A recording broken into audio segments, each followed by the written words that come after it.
Senhoras, senhores, um bom dia. Estamos aqui de volta. E dessa vez sobre dois aspectos que merecem ser abordados.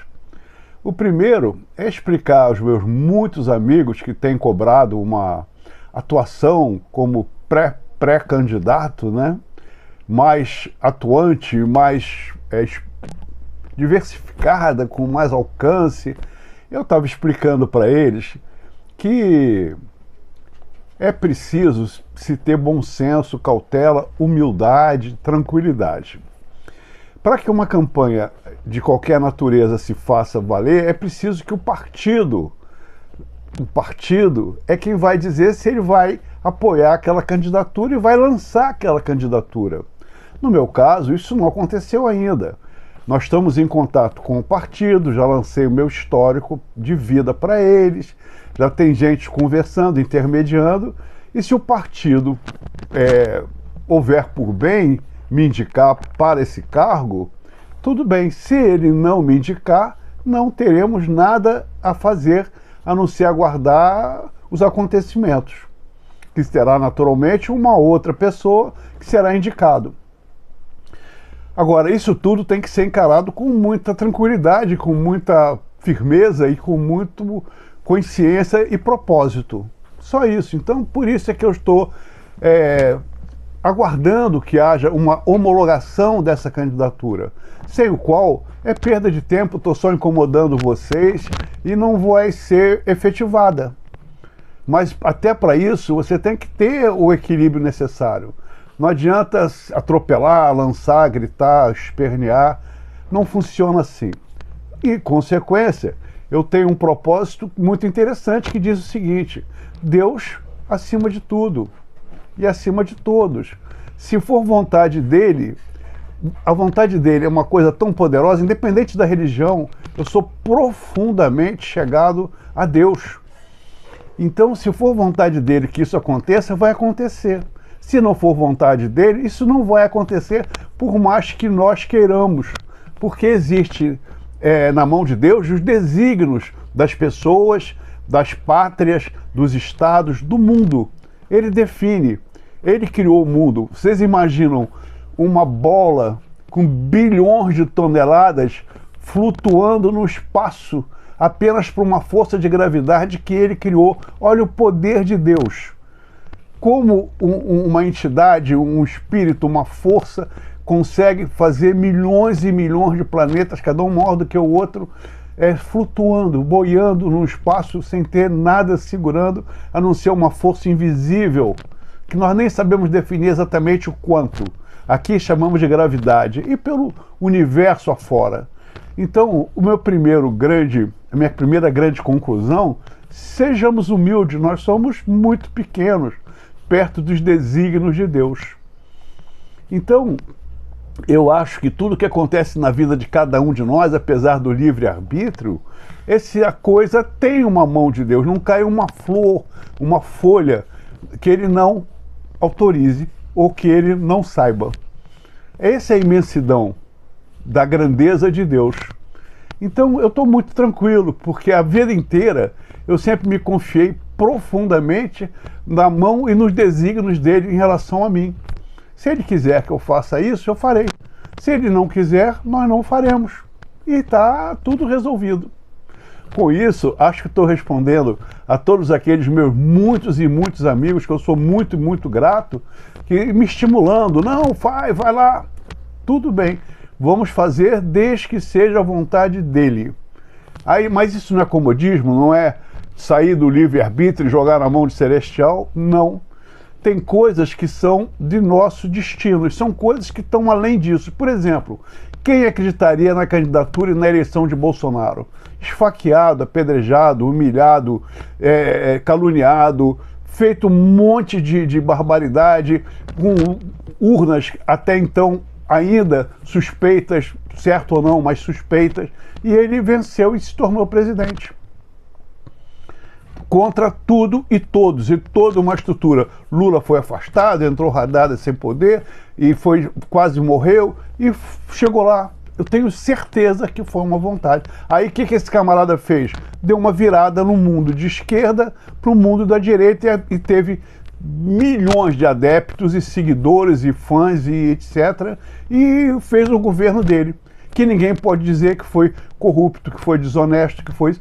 É claro, você é governante, você não sabe exatamente o teu auxiliar está fazendo ali embaixo, mas que ele tivesse feito alguma coisa de desonesto, de corrupto, não, nada.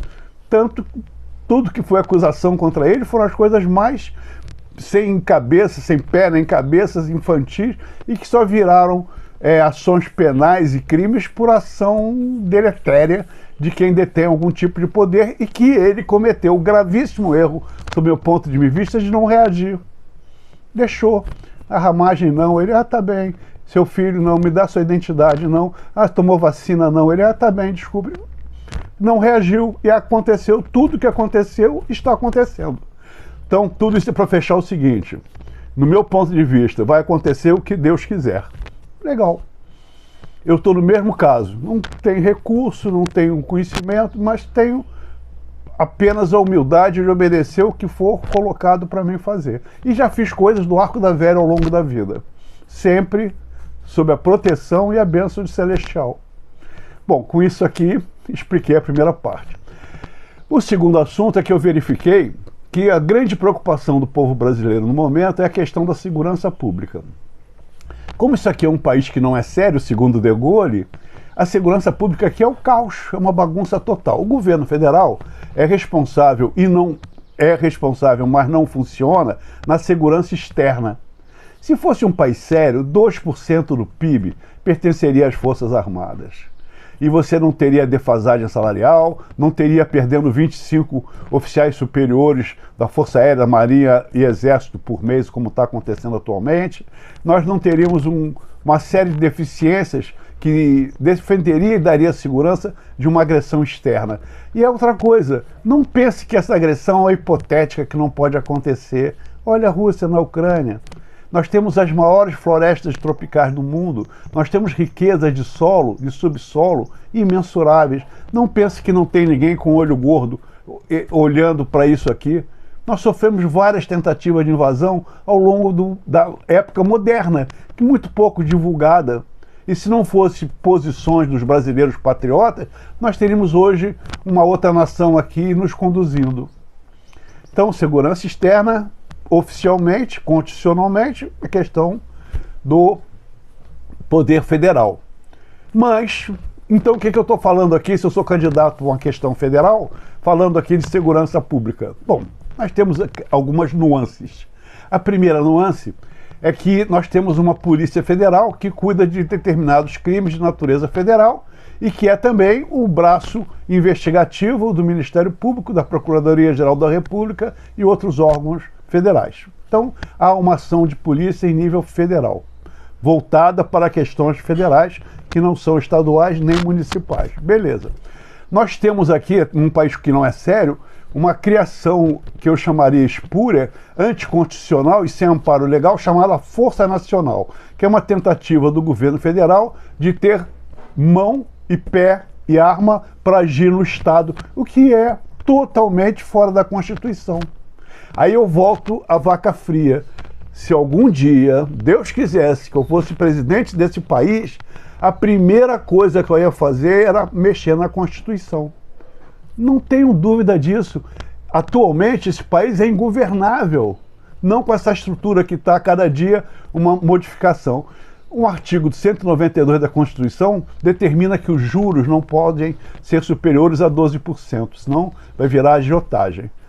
Em 2023, fazem uma lei contrariando o que está na Constituição, estabelecendo que os juros não podem ser maior de 100%, maior que 100%, imagina o absurdo, nos cartões de crédito. É uma piada. Esse país é uma grande piada e que tem que voltar a ser sério.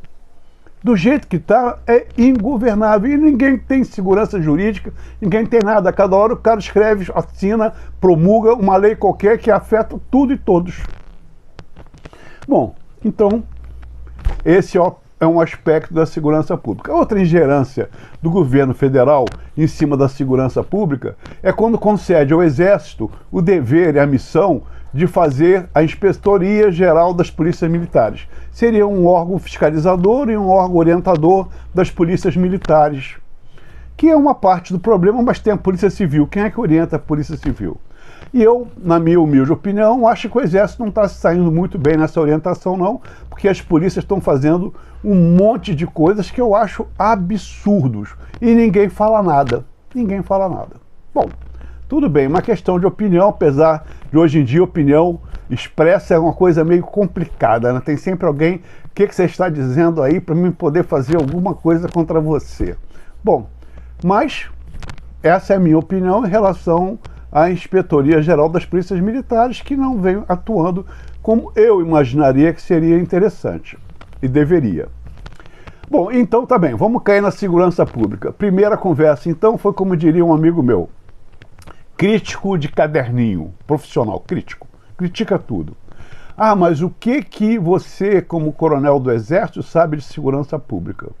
Eu digo, eu tive um privilégio de ser nomeado comandante de um batalhão de infantaria blindado no Rio de Janeiro, encravado entre as favelas da Maré, aonde um belo dia traficantes se degladiando deram um tiro para o alto, que ninguém sabe para onde cai, e dessa vez caiu na perna de um soldado meu. O que me fez abrir um inquérito policial militar, entrar na favela, tirar os traficantes todos delicadamente, presos, alguns feridos, saíram todos, aí eu me vi às voltas com uma favela e uma questão de segurança pública na mão, que é uma área extremamente até hoje conturbada. Aí o que eu vou fazer? Eu vou fazer que nem a polícia, que entra às 8 da manhã e sai às 2 da tarde, continua tudo do mesmo jeito, às 3h30 da tarde, e o tráfico não sofre nem interrupção. Aí eu fiquei um tempão, mais de um ano. E aí aprendi, porque eu não sabia, fui aprendendo, faz daqui, olha dali, aprende dali, conversa dali, e fui aprendendo. E hoje em dia, sem falsa modéstia, eu aprendi muito sobre segurança pública na hora que eu verifiquei as causas e as consequências. E vou dizer para vocês uma coisa fantástica que eu aprendi. A situação de insegurança pública nesse país, ela se deve apenas por 3 problemas. O governo federal, os governos estadual, o governo municipal e mais outros tantos são cúmplices de toda a criminalidade, cúmplices de uma maneira ou de outra, ou por omissão, ou por corrupção, ou por incompetência. Não existe um Estado, um narco-Estado de tráfico de droga, um narco-Estado, narco-Estado seria um narcotraficante que não tivesse envolvimento no poder público. E nós estamos com esse envolvimento aqui. Não precisa discutir comigo, é só abrir o jornal, olhar na internet, vocês vão ver que está todo mundo envolvido. O judiciário está envolvido, o legislativo está envolvido, os militares estão envolvidos, a polícia está envolvida, a corrupção corre solta. E com isso, ou a omissão ou a incompetência. E aí nós estamos vivendo um estado de insegurança pública que não tem tamanho. Você não pode mais andar no Rio à noite, você não pode mais sair que não seja pelos super atento, porque você está sujeito a tudo de ruim que pode acontecer num país que não tem segurança pública nenhuma. Se gasta bilhões de reais e não se resolve nada. Quer ver? É verdade? É mentira? Vamos ver um detalhe. Quantas vezes a PM subiu e desceu o morro o ano passado? Quantos bandidos foram mortos? Quantos foram presos? E o que foi resolvido? O que mudou? Nada. Não mudou nada. Para cada bandido preso ou caído, nós temos 10 na fila de espera para substituir. E por que isso? Porque o tráfico é uma riqueza violenta. O que eu fiz no meu comando e no meu envolvimento com segurança pública? Eu quis descobrir as causas e as consequências disso. Então eu fui buscar todo o processo da compra da droga no exterior, que ela não é produzida aqui, até o último consumidor. Então apareceram algumas ideias interessantes. O grande responsável, todo mundo anda o governo, essa demagogia, essa justiça, o coitadinho do consumidor. O coitadinho do consumidor é o coitadinho que financia bilhões de dólares de corrupção, de morte, de assassinatos, de venda de armas e o diabo. Ele é que paga. esse dinheiro sai só de um bolso, inclusive do Bolsa Família. Está provado que muitos dos beneficiários utilizam sua grana para comprar droga. Mais ou menos conforme cada um disponha, mas estão comprando droga com o dinheiro do Bolsa Família. Não sei o que digo não, está nos jornais. Então, esse é o quadro que nós vivemos da base do sistema. Então, a base do sistema, cada dia dá um jeitinho de proteger. Claro, se o cara protege por leis, ou por ações, ou por omissões, o cara que dá o dinheiro para manter o sistema, caramba, não tem solução, ele está mantendo tudo vivo. Ah, quem tiver com 10 gramas não pode ser preso, aquilo só para consumo próprio. Ora, o cara que consumiu, e tem um detalhe que ninguém fala, o cara que é pobre de maré de si, quando quer fumar um crack, um baseado, uma porcaria dessa qualquer, ele vai matar a mãe, vai roubar. Quantas famílias foram destruídas por causa do droga? O filho enlouquecido que queria dinheiro do velhinho aposentado, da velhinha aposentada, do pai e da mãe que não tinha para dar, bateram, espancaram, mataram para pegar dinheiro, venderam coisas para comprar a porcaria da droga. Ninguém vê isso, mas o grande culpado de todo o sistema, além do órgão, todos os órgãos públicos que são ou corruptos, ou omissos, ou competentes, é o usuário. O usuário, esse é o grande problema. Aí vem outras deformidades. A polícia, por sua vez, orgulhosamente, sobe e desce morro dando tiro de fuzil para todos os lados e levando tiro de fuzil para todos os lados, que é uma coisa muito interessante. Só tem um detalhe. Por que há essa preocupação com o varejo? Porque o traficante do morro é somente o varejista. É o último ponto da cadeia da droga antes do usuário. Sempre o usuário. Aí, muito bem. Aí, mas ele não se atém para saber como que esse traficante está traficando, de onde veio. Ele se esquece que essa droga, a maconha veio do Paraguai e a cocaína vem da Bolívia e da Colômbia. Aí eu descobri, na minha aula, no meu aprendizado, quem levava a droga para a minha querida favela do meu lado, meu vizinho. Aí descobri que era um cara importante da política do Rio de Janeiro, um deputado, que ele financiava. Ele até já morreu. Conheci, não foi por isso não, mas já morreu. Ele financiava a droga. Então vamos dizer assim, que ele dava R$1 milhão, entregava uma mala com R$1 milhão em dinheiro, esse cara pegava, ia até a fronteira, o ponto de ir lá, do outro lado atravessava e trazia R$1 milhão em droga. Vou falar só da cocaína, a mesma coisa acontecia com a maconha.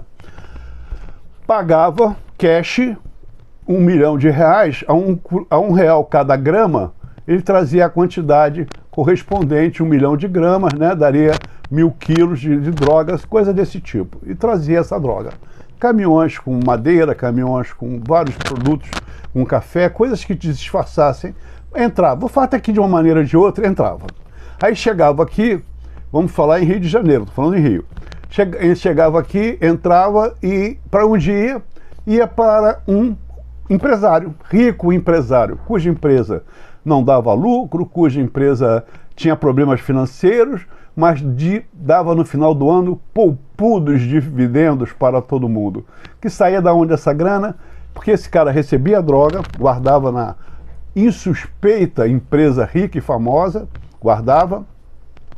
Aí segunda, terça, quarta e quinta distribuía quentinhas para os pobres moradores da favela. Só que sexta-feira, esse monte de quentinha da Kombi, cheia de quentinha, trazia o branco e o preto. O branco a cocaína e o preto seria a maconha e distribuía. Então, esse lote de R$1 milhão, essas toneladas, eram distribuídas em todas as favelas através de quentinhas e outros métodos. E o ciclo da droga começava no dia 1º de cada mês e terminava no dia 30, onde as contas eram fechadas e o cara que emprestou R$1 milhão recebia 2, 100% de lucro no mês, um negócio maravilhoso.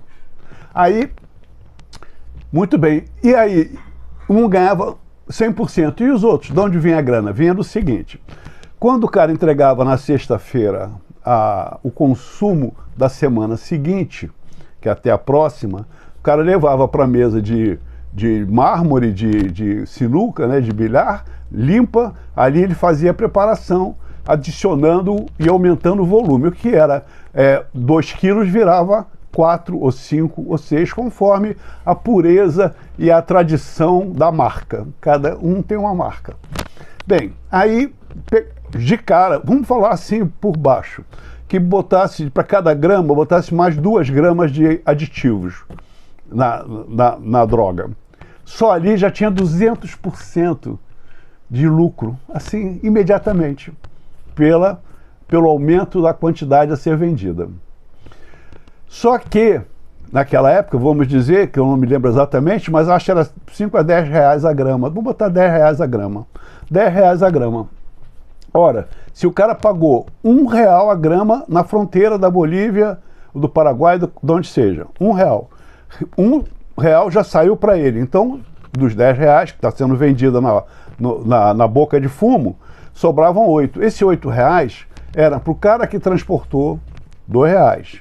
Era para o cara que era o gerente do branco, que era o gerente do preto, mais um para cada um. Mas para os soldados, para os vapores, toda a estrutura do tráfego pesada, compra de arma, compra de munição, de comprar fogos, comprar isso, radiocomunicadores, toda aquela grana, no final, todo esse sistema era abastecido com aquela grama que veio de lá. Tranquilamente, sem nenhum problema. E todo mundo ficava rico, feliz e satisfeito. E é por isso que não há interrupção, porque aí entrava o seguinte: quanto que a polícia civil leva e quanto a polícia militar leva? É uma coisa que também não sou eu que estou dizendo. Teve uma pessoa recentemente que falou que não havia, não sei que lá quem, todos estavam envolvidos, todos eram corruptos, tem história infindável sobre. Há pessoas honestas na PM, claro. Na Polícia Civil, muito claro. Mas também há muitos caras envolvidos em vários crimes. Recentemente teve um episódio na Polícia Civil muito interessante. Os caras prenderam um caminhão carregado de maconha, toneladas, escoltaram até a cidade da Polícia Civil, escoltaram o caminhão, e lá chegando negociaram com os bandidos, receberam uma grana, o caminhão foi levado para uma outra comunidade escoltada pela polícia. Todo mundo sabe, tá lá. E assim funciona o sistema do tráfico. Agora, por que não existe a preocupação? Aí que é o X da questão. Por que não vai procurar quem é o cara que financiou, quem foi o cara que distribuiu, o grandão que financiou, o grandão que distribuiu e o grandão que protegeu? Porque aí envolve polícias de alto padrão, existe coisa do Arco da Velha. Todo o sistema está inteiramente corrompido. E é por isso que não há solução. E o que eu digo? Mas os outros crimes? Eu, pelas minhas contas e pela minha experiência, 80% dos crimes têm envolvimento direto ou indireto com a questão da droga. Eu roubei um celular, vou comprar droga. Eu assaltei uma padaria, vou comprar droga. Eu tirei um dinheiro do velhinho, vou comprar droga. Eu matei aquele cara ali, vou tirar o dinheiro para comprar droga. Então a droga é um dos vetores fundamentais de todo o processo de criminalidade que assola o país. E aqui é um país complicado, porque com seus 27 estados, cada estado tem uma característica diferente de crime, de conduta, de comportamento, até pela cultura, né? E pelo histórico de formação da nacionalidade, mas no final o crime bate sempre em cima do mesmo problema. A violência, uma série infindável de decorrências em função desse processo, onde rola bilhões de reais. Bilhões. A pessoa fala em bilhões de dólares. Sou mais modesto. Bilhões de reais. Então, há solução para isso? Claro que há solução para isso. Vamos ficar 100% resolvidos? Não. Eu acredito que seja um problema que vai eu conseguir erradicar 100% a droga nas comunidades que eu tomei conta por um período grande de tempo. Aí um belo dia recebo uma informação, porque se você não trabalhar com o apoio da população, você não vai conseguir nada. Aí recebo uma informação do povo. Fulano de tal está vendendo droga. Como é que ele fazia? Ele colocava nos tijolos faltando no muro, e ficava olhando. O cara ia lá, pegava os pacotinhos, sacolé, aquelas coisinhas de droga, e deixava o dinheiro e ia embora. Quem estava envolvido? Um cara do PM, um PM. Que era um dos PMs que eu tinha à minha disposição para me ajudar em algumas tarefas dentro da favela, como trânsito, como segurança, como impedimento de acesso às bocas antigas. E acontece coisas desse tipo. Bom, e a solução? O que eu, no nível federal, eu faria? Acionaria os órgãos federais, tipo assim, IGPM, Inspetoria Geral dos Polícias Militares. Eu não estou entendendo por que o policial está usando fuzil na favela. Aí os caras vão ficar dizendo assim, ah, porque os bandidos usam fuzil também. Eu falei, tá legal, brilhante, né? Se eles tiverem um canhão, você vai dar um tiro de canhão na favela, você que a lei, a força e o poder, vai matar 10 casas ali, porque o bandido tem um também. Esse problema conceitual é muito complicado, porque, por exemplo, você não tem nas favelas ruas retas, mas um tiro de fuzil pega 400, 600 metros. Ora, se você tem uma arma que você vai disparar a curta distância, você não precisa de uma munição 7.62 ou 5.56 para isso. Você pode usar uma 9mm, que também é uma munição que eu não gosto muito não. Se algum dia eu tiver poder, toda a polícia do país será armada com 45. Ah, 45. 45 é aquela arma que você dá um tiro, o cara cai no chão resolvido. A 9mm, eu vi cara que levou 2, 3 tiros, transfixou ele e ele não caiu. Ainda reagiu. A mesma coisa com um tiro de fuzil. Se não pegar em área o órgão vital. Mas a 45 é uma munição excelente para poder derrubar e neutralizar. Tanto que ela foi feita na Primeira Guerra Mundial com o intuito de quando o soldado inimigo caía com o fuzil dele dentro de uma trincheira, um tiro de 45 não raro jogava ele para trás e livava quem estava dentro da trincheira. Tudo tem história, tudo tem maneira, tem coisa de ser feita. Outra coisa, como é que a polícia invade morro sem estar preparada para isso? Porque não há treinamento, não há instrução, não há educação física, mas manda o pessoal da PM entrar em favela primeiro de baixo para cima, que já é um erro. Ninguém ataca de baixo para cima, a não ser que queira levar muito tiro. Mas aí, cadê a munição para o cara extra? Cadê o médico e a ambulância e o sistema de socorro aos feridos, tanto de um lado quanto de outro? Cadê a alimentação, água, comida? Cadê o capacete? Eu acho engraçado, o cara entra na favela, bota um colete, que aliás não é individual, porque cada um devia receber um colete usado por terceiros ou quartos, e aí pega o colete, sobe, mas não tem uma proteção na cabeça, legal. E outra coisa, tá bem, esse sacrifício de pessoas, armas, munições, da própria população, para atacar varejista, atacar cara que jamais vai parar o fluxo de substituição, que é uma fila, como falei, infindável de substitutos. O que adianta isso? Tá bem, vou mudar o verbo. O que é que adiantou isso ao longo dos muitos anos? Ah, o Exército chegou? Não, o Exército não resolveu nada. Braga Neto foi o todo-poderoso secretário de segurança do país durante 6 meses. Não mudou absolutamente nada. Comprou 10 milhões de viaturas, tanto que aqui em Guapi eu tinha 5 policiais de plantão e 12 viaturas.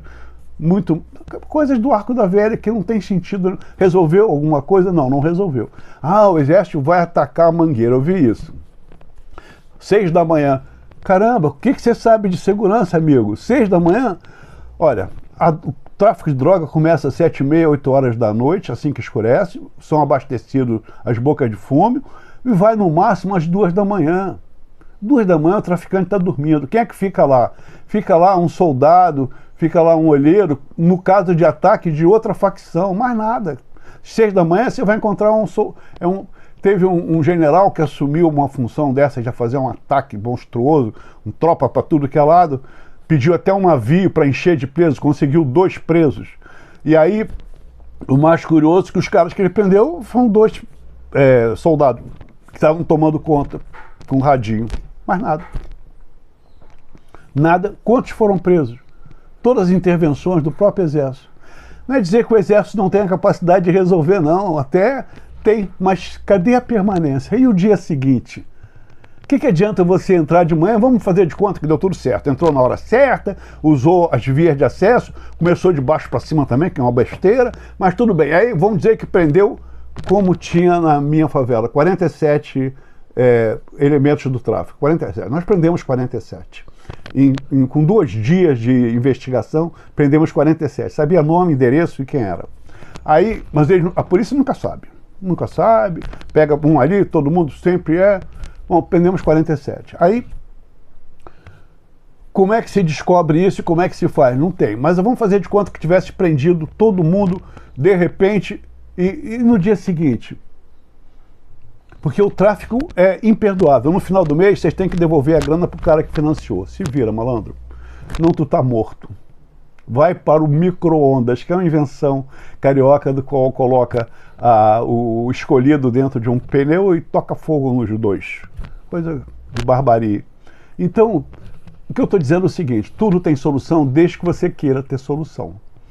Se você vai facilitar a vida do usuário, do traficante, e não vai perseguir os financiadores e os distribuidores, não tem solução, não reclama que a segurança pública é uma porcaria. O Rio de Janeiro tem uma característica ímpar.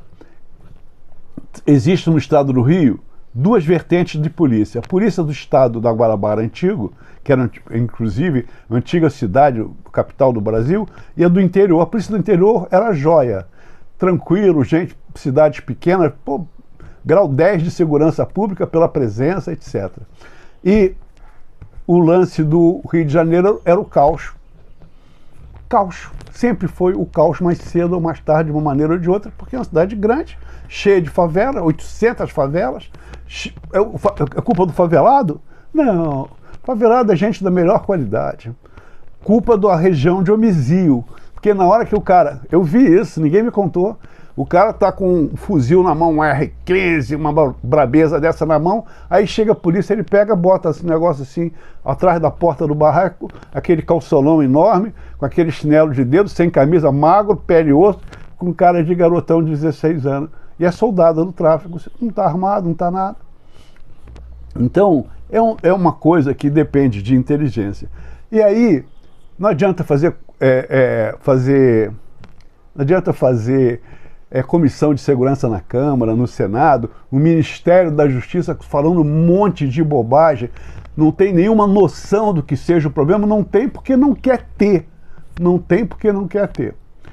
Então, eu acredito que a questão de segurança pública tem solução sim, mas é preciso vontade política para resolver. E outra coisa, eu aprendi uma coisa muito rapidamente nesse meu tempo de estudos. Você não consegue nada sem o apoio da população. Na hora que a população confia em você, acredita que você não é corrupto, que você não é político, que está lá só para fazer discurso e contar historinha e não vai resolver nada, ele te ajuda. Te ajuda muito. Ajuda como? Te dando informação, te posicionando. Você pode manter uma favela com 40 mil pessoas com um cabo e 2 soldados, realmente, como aconteceu lá na minha região, porque o pessoal é todo mundo conhecido. E a PM comete erros brutais. Eu tinha 40 soldados da PM à minha disposição, do 16 BPM e do 22 BPM. Pessoas ótimas, sem problema nenhum. Mas cheio, por exemplo, o cara trabalhava 24 e sumia 48 horas. A população não conhecia os caras. Aí, depois de vários problemas de transgressões disciplinares e crimes cometidos por PMs durante a função, eu resolvi fazer uma modificação. Coloquei o pessoal para trabalhar assim, das 2 da tarde às 10 da noite, 10 às 6 e 6 às 2. Sempre os mesmos. Olha, foi a melhor polícia do mundo. Respeitada, todo mundo gostava dos caras, conhecia pelo nome, e o trabalho deles era feito pela presença. Não levaram um tiro, não tiveram um problema de disciplina, não tiveram uma prisão. Agora, os que aceitaram esse horário, que não foi imposto, foi convidado, eram caras fantásticos. Essa é a polícia de verdade. A outra não. A outra, cara, eu tive problema de ter preso um PM que largou a farda, atravessou a Avenida Brasil, assaltou um ônibus, voltou, terminou o turno dele às 6 da manhã e nunca mais se achou o cara, porque ele só vai voltar 48 horas e morava também numa comunidade. Quem que pega um cara desse? Ninguém morreu o problema. Então, tem como, é possível. O governo federal vai ter que usar os instrumentos que tem, inclusive modificar. Agora estão fazendo uma outra besteira. Ah, a guarda municipal vai ter poder de polícia para poder fazer isso, fazer aquilo. É um país dos canalhas, porque eu já falei uma vez, tá, dá poder de polícia para uma guarda municipal que não é nem preparada, entrega uma arma na mão dele, vai ver o melê que vai dar. Mas nunca deram poder de polícia para o soldado, cabo, sargento e oficial do Exército, Marinha e Aeronáutica que entraram nas favelas. Se recusaram. Não, isso é um absurdo. Mas fazer um absurdo desse ou criar uma força nacional, não, tá tudo bem. Bom, isso aqui é uma conversa informal, apenas para não deixar o dito pelo não dito. É um assunto vastíssimo, no qual eu discordo do emprego de fuzil na mão de PM. E acho que é questão de fiscalização para não chegar a arma pesada na mão do traficante, penas pesadíssimas para eles, penas pesadíssimas para o traficante e penas pesadíssimas para a polícia, porque uma coisa que eu ia querer é o seguinte: todo policial que tivesse envolvido em crime, as penas dele seriam sempre dobradas, para botar o camarada na ordem, para saber que um policial não pode ser um infrator à lei. Ele está ali para garantir, nós vamos viver com uma bandidagem terrível. Parece uma vez que eu fui parado no carro com um PM, aí ele na linha vermelha, o cara de moto chegou lá, o senhor está com a placa do seu carro, está um pouquinho diferente da placa. O cara tinha tanto ouro no dedo, que eu nunca tinha visto tanto ouro junto. Eu sei o nome dele, sei os números. O cara era impressionante, a riqueza daquele cidadão. Não podia ser do soldo, não podia, talvez da família. Até pensei nisso. A família desse cara é tão rica que ele é soldado PM só para manter a tradição da família boa, porque realmente foi complicado. Bom, então, encerrando por aqui, para não me alongar muito, em resumo dos dois recados, o primeiro é o seguinte: para mim prosseguir em alguma coisa, dependo do partido. A segunda, segurança pública é muito séria e tem solução. A solução não é encontrada porque há envolvimento do poder público com tudo que acontece de errado. Isso é público e notório, não sou eu que inventei. Então precisava parar com a corrupção do poder público, com a omissão e com a incompetência. E o que é pior disso tudo, você tem a solução e ninguém quer te ouvir, ninguém está interessado em solução. E terminando, me lembrei agora, teve na minha casa um subsecretário de Segurança Pública de um governo estadual desses aí, e veio atrás desse livro aqui, feito pelo jornalista Ricardo Nascimento, que é um jornalista de políticas públicas. Ele conta essa minha história aqui das favelas, o que aconteceu, conta não nos pequenos detalhes, mas uma visão boa do problema que ele investigou. E Ricardo Nascimento até mora hoje em Volta Redonda. Esse camarada, aí alguém, um detalhe que eu ia me esquecendo, esse assunto é terrível. A tal da UPA, né? A UPA não, aquela Mariano, que era que ele era o secretário de segurança, que fez aquelas unidades de polícia pacificadora, né? O PP, né?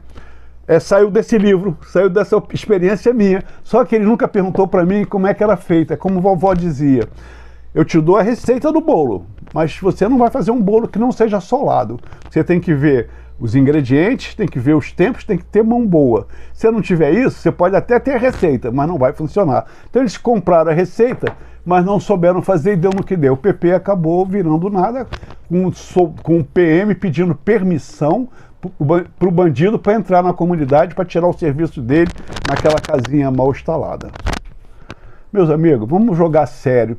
A segurança pública implica que o meu filho, o teu filho, o nosso filho, o vosso filho, nossa irmã, nossa mãe, nosso pai, esteja sob risco de vida a qualquer momento, ou por uma insanidade policial, ou por uma insanidade do bandido. E é muita insanidade junta para um país só. Bom, desejo a todos um bom final de semana. Muito obrigado por me aturarem e de volta em breve, se Deus quiser. Muito obrigado.